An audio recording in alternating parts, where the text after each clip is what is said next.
So, నేను అలా చదువుతూ ఉండాను. అంటే జిడ్డు కృష్ణమూర్తి గారు కానీ, అంటే పరిపూర్ణంగా నేను వాళ్ళందరినీ అర్థం చేసుకున్నాను అని నేను చెప్పలేను గానీ, బట్ వాళ్ళ జీవితంలో ఉన్న కొన్ని కొన్ని అంశాలు గానీ, వాళ్ళ తాలూకు ఫిలాసఫీ, వాళ్ళ కోర్ ఏంటని గానీ నాకు కొంత అవగాహన ఖచ్చితంగా. అదే. సో, దాన్ని బేస్ చేసుకొని నేను దీన్నేంటంటే, అంటే ఇప్పుడు మనకు సినిమాల్లో హీరోని బలవంతుడిగా చూపించడానికి వెనకాల పెద్ద దేవుడి విగ్రహాలు పెడతారు.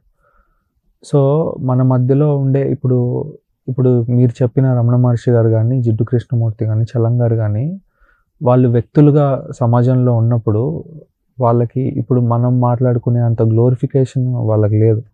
వాళ్ళని చాలామంది పిచ్చోళ్ళు అనుకునేవాళ్ళు, చాలామంది వీళ్ళకి అవగాహన లేదనుకునేవాళ్ళు, చాలామంది పట్టించుకునేవాళ్ళు కాదు. అంటే నేను దాంట్లో ఒక మాట రాసాను. ఒక మనిషి తాలూకు గొప్పతనం వాళ్ళు చచ్చిన 100 ఏళ్ళకి కానీ మనం ఒప్పుకోమని. అవును. సో, ఇప్పుడు మీరు ఎవరైతే గొప్ప వ్యక్తులుగా మీరు మాట్లాడుతున్నారో వాళ్ళందరూ ఉండగా వాళ్ళకది లేదు. లేదు, గుర్తింపు లేదు. స్వామి వివేకానంద అయినా కూడా వాళ్ళకది లేదు.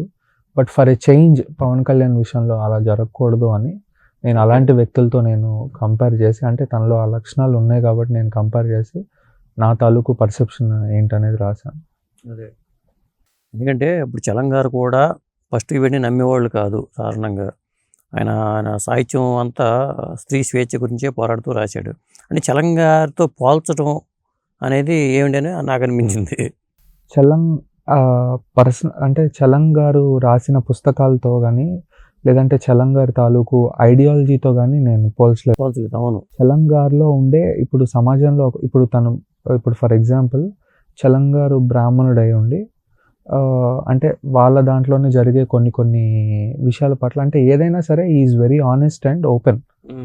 ఇప్పుడు తను నాస్తికుడుగా కొన్ని సంవత్సరాలు ఉన్నా కూడా ఆయన భగవాన్ రమణ మహర్షి గారి దగ్గరికి వెళ్ళినప్పుడు is very open to accept it అనమాట. ఆయన చాలా ఓపెన్గా నాకు ఇక్కడ ఏదో అనిపించింది, నేను ఇక్కడే ఉండిపోతున్నాను ఉండిపోయాడు. అదేంటి నేను ఇన్ని సంవత్సరాలు నేను ఇలా ఉన్నాను కదా, ఇప్పుడు నేను ఇలా చేస్తే మళ్ళీ నన్ను ఏమైనా తప్పుగా అనుకుంటారని కానీ అలాంటి ఫీలింగ్స్ ఆయనకు లేవు. అంటే ఆయన ఎస్కేపిజంలో నుంచి ఆయన ఎప్పుడో ఎస్కేప్ అయిపోయాడు. ఇది నాన్ ఎస్కేపిస్ట్ నా ఉద్దేశంలో. ఇప్పుడు చలం గారు శ్రీవాది అని అంటారు, లేదంటే చలం గారు ఇది చలం గారు అది అని అంటారు. సో నేను చలంని ఒక నాన్ ఎస్కేపిస్ట్గా చూశాను. ఓకే. సో అలాంటి నాన్ ఎస్కేపిస్టే నాకు తెలిసి లైక్ పవన్ కళ్యాణ్ కూడా. సో నేను ఆ ఉద్దేశాన్ని నేను కంపేర్ చేశాను కానీ చలం గారి స్త్రీ స్వేచ్ఛను కానీ, లేదంటే ఆ ఎక్స్ఆర్వై అంటే ఆయన రాసిన పుస్తకాల తాలూకు విషయాల్ని దాంతో నేను కంపేర్ చేయలేదు. అదే. అంటే ఒక మనిషిలో ఉండే ఆయనలో ఉండే మెయిన్, అంటే ఆయన నాన్ ఎస్కేపిజంలో నుంచి ఆయన పుస్తకాలన్నీ వచ్చాయి. ఆయన కోర్ ఏంటంటే ఉన్నవన్నీ చూసి ఆయన ఫీల్ అయింది, ఆయన ఏమాత్రం ఎలాంటి ఇన్హిబిషన్స్కి ఆయన లోన్ అవ్వకుండా ఆయన రాశారు కాబట్టి అలాంటి దాంట్లో అంటే ఆయన నాన్ ఎస్కేపిస్ట్ నా ఉద్దేశంలో. సో పవన్ కళ్యాణ్ కూడా అలాంటి వ్యక్తే కాబట్టి నేను ఆ పాయింట్ని నేను కంపేర్. ఇప్పుడు సాధారణంగా అందరూ పవన్ కళ్యాణ్ కనుకనే విమర్శ చేస్తూ ఉంటారు, 3 పెళ్ళిళ్ళు చేసుకున్నారని అదేని అంటూ ఉంటారు. మరి దీన్ని మీరు ఎలా చూస్తారు? అంటే అది అంటే నేను ఎవరినండి యాక్చువల్గా ఎలాగైనా చూడడానికి. తనని అంటే తనని చాలామంది ఎలా చూసినా ఇప్పుడు మీరు చెప్పిన విషయం ఏదైతే ఉందో అసలు నేను ఎవరిని ఎలాగైనా చూడడానికి, అది తన తాలూకు పర్సనల్ విషయము.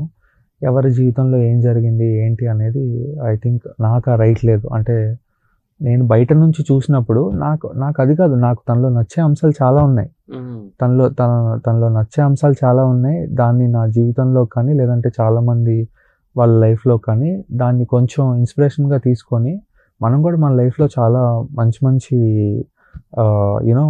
వర్క్ చేయవచ్చు ఇంకా. సో దాన్ని ఇన్స్పిరేషన్గా తీసుకోవాలి. కానీ నాకు అంటే అసలు నాకు ఆ టాపిక్ యోగి అని పేరు పెట్టినప్పుడు మరి వీటికి దూరంగా ఉండాలి కదా అంట. మీరు యోగి అని పెట్టారు కాబట్టి అలా ఏం లేదండి. అంటే ఇప్పుడు ఫర్ ఎగ్జాంపుల్ శ్రీకృష్ణుడు కూడా మీరు యోగి అని అనుకుంటాం. అవును, మీరు అంటారు కదా.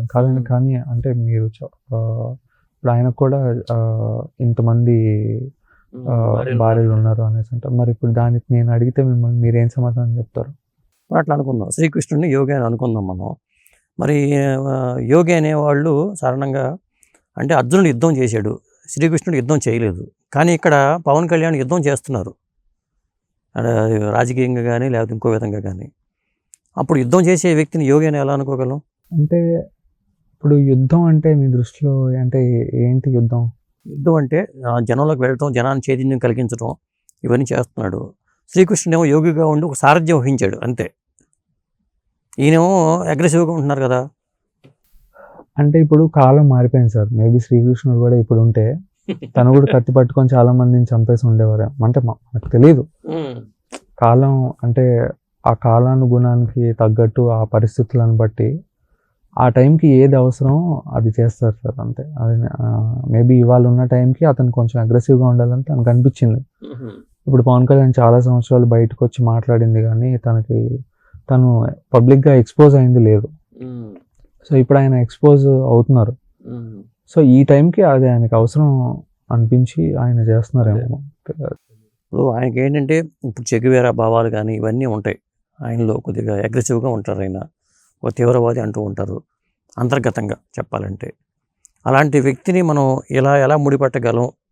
ఈ కోణంలో అసలు ఎలా చూశారు మీరు అనేది నా పాయింట్. అలా ఏం లేదు సార్. నేను చెప్తున్నాను కదా! అంటే యోగి అంటే నా పర్సెప్షన్ ఏంటి అంటే అదే విపరీతమైన ఈ డబ్బు లైక్ ఈ వాటెవర్ ఈ సుఖాలు ఏవైతే ఆ సుఖాలు చేయించాడనుకో. మెటీరియల్ బెనిఫిట్స్, మెటీరియల్ విషయాలు ఏవైతే ఉన్నాయో వాటి మధ్యలో ఉంటూ కూడా వాటికి తను అటాచ్ అయినట్టు నాకు అనిపించలేదు. ఓకే. అంటకుండా ఉన్న తన తాలూకు వ్యక్తిత్వం అనేది అది నాకు ఇంట్రెస్టింగ్‌గా అనిపించింది. సో ఆ పర్సెప్షన్‌లో నేను తనని చూస్తాను. అవునులే. ఇప్పుడు ఆయనకి సినిమాలు చాలా ఆ పర్సెప్షన్‌లో చూస్తూ ఉంటాను. ఇప్పుడు ఫర్ ఎగ్జాంపుల్ నాకు అంటే మన తాలూకు వ్యక్తిత్వం మనం ఏదైతే కోరుకుంటున్నామో, నేను ఎలా ఉండాలనుకుంటున్నానో అది అవతల వాళ్ళలో నాకేమైనా కనిపించింది అనుకోండి, అది నాకు బాగా అనిపిస్తుంది. సో ఆ పర్సెప్షన్‌లో నాకు తను 100% నాకు అలా అనిపించారు. సో అందుకు నేను అలా పెట్టాను. కానీ నేను అంటే ఇప్పుడు ఆ చెగోవెరా ఇష్టపడుతున్నాడు కాబట్టి తను యోగా అవ్వకూడదు ఇలాంటివన్నీ అంటే ఇలాంటి బాక్సెస్‌లోకి నేను తనని పెట్టాలనుకోవట్లేదు సార్. అంటే ఇప్పుడు యోగి అంటే ఈ బాక్స్‌లోనే ఉండాలి. లేదంటే చెగువీరని ఇష్టపడే వాళ్ళు ఈ బాక్స్‌లోనే ఉండాలి. శ్రీకృష్ణుడిని ఇష్టపడే వాళ్ళందరూ ఈ బాక్స్‌లోనే ఉండాలి. ఇలాంటి బాక్సెస్‌లో నేను ఒక వ్యక్తిని పెట్టాలనుకోవట్లేదు. అండ్ యాజ్ ఎ హ్యూమన్స్‌గా మనం కూడా ఏ వ్యక్తిని ఒక బాక్స్‌లోకి పెట్టకూడదు. ఓకే. అతని తాలూకు శక్తి ఎంతుంటే అతను అంతగా ఎక్స్‌ప్లోర్ అవుతారు. సో మనం ఎవరు అంటే తను బయటికి ఈరోజు ఈ మాట అన్నాడు కాబట్టి ఈ బాక్స్‌లోనే పెట్టాలి. లేదంటే రేపు ఇంకోటి అన్నాడు కాబట్టి ఈ బాక్స్‌లోనే పెట్టాలి. అలా చెప్పడానికి మనం ఆయన గురించి చాలా విమర్శలు ఉన్నాయి కదా. పవన్ కళ్యాణ్ గురించి బయట విమర్శ చేసేవాళ్ళు చేస్తున్నారు. చాలా విమర్శలు చేస్తున్నారు. ఆయన ఒక ప్రత్యేకమైన వ్యక్తిలా చూస్తూ ఉంటారు. మీరు అన్నట్టుగా ఆయన డబ్బు వ్యామోహం లేదు. సినిమాలు చేసే అవకాశం ఉన్నా చేయరు. నిలకడ లేదు అంటూ ఉంటారు కొంతమంది ఆయన గురించి. ఇలాంటి విమర్శల్ని మీరు ఎలా చూస్తుంటారు? ఇప్పుడు హానెస్ట్‌గా చెప్పాలంటే సార్, పవన్ కళ్యాణ్ గారి మీద వచ్చిన విమర్శల గురించి కానీ, లేదంటే బయట అతని గురించి ఎవరేమనుకుంటున్నారు, లేదంటే తను ఎలా ఉండాలి, ఇలాంటి విషయాలన్నీ మాట్లాడడానికి హానెస్ట్‌లీ నేను ఇక్కడ లేను సార్. నేను ఒక వర్క్ చేశాను. ఆ వర్క్ గురించి మాట్లాడడానికే నేను ఇక్కడ ఉన్నాను. ఓకే. First point. అండ్ ఇంకొకటి ఏంటంటే డెఫినెట్లీ విమర్శలు చేస్తూనే ఉంటారు సార్. అంటే అదంతే. ఇంకా ఇప్పుడు మనం గొప్ప వ్యక్తులుగా ఎవరినైతే చూస్తున్నాం, ఇందాక నేను ఆల్రెడీ చెప్పిన విషయమే. ఇప్పుడు షిరిడి సాయిబాబా అని బతికున్న రోజుల్లో పిచ్చివాడు అన్నారు. ఇలాగే రమణ మహర్షి గారిని కానీ ఇలా చాలామందిని ఉన్నమత్తులుగా చూసేవారు అప్పట్లో. చాలామంది కారణ జన్ములకి సాధారణంగా ఇలాంటివి ఉంటాయా, ఇలాంటి విమర్శలు అనేవి? లైఫ్లో ఒక స్టేజ్ ఆఫ్ అంటే మనం 9 to 5 వర్క్ చేయకుండా మనం ఇంకేదైనా పని చేసే క్రమంలో ప్రతి ఒక్కడికి విమర్శ ఉంటూనే ఉంటుంది సార్. అంటే వీళ్ళు పబ్లిక్ లైఫ్లో ఉన్నారు కాబట్టి వీళ్ళకి తెలుస్తుంది. ఇప్పుడు రోడ్డు పక్కన ఒక కొబ్బరి బొండాలు బండి పెట్టుకున్నోడుకో, లేదంటే ఆ పక్కన ఇంకేదో పానీపూరి బండి పెట్టుకున్నోడుకో కూడా మీరు వాడి జీవితంలోకి వెళ్ళారనుకోండి, వాడి షాప్ ముందు ఎక్కువ మంది జనాలు ఉన్నారనుకోండి, ఫర్ ఎగ్జాంపుల్ మీరు వాడిని అడిగితే వాడు కూడా చెప్తాడు మీకు అతని మీద ఎలాంటి విమర్శలు ఉన్నాయి, ఆ చుట్టుపక్కల అతని గురించి ఏమనుకుంటున్నారు ఏంటి అనేది. సో విమర్శలు అనేది అది అంటే దానికి అంత ఇంపార్టెన్స్ ఇవ్వాల్సిన అవసరం ఏం లేదు సార్.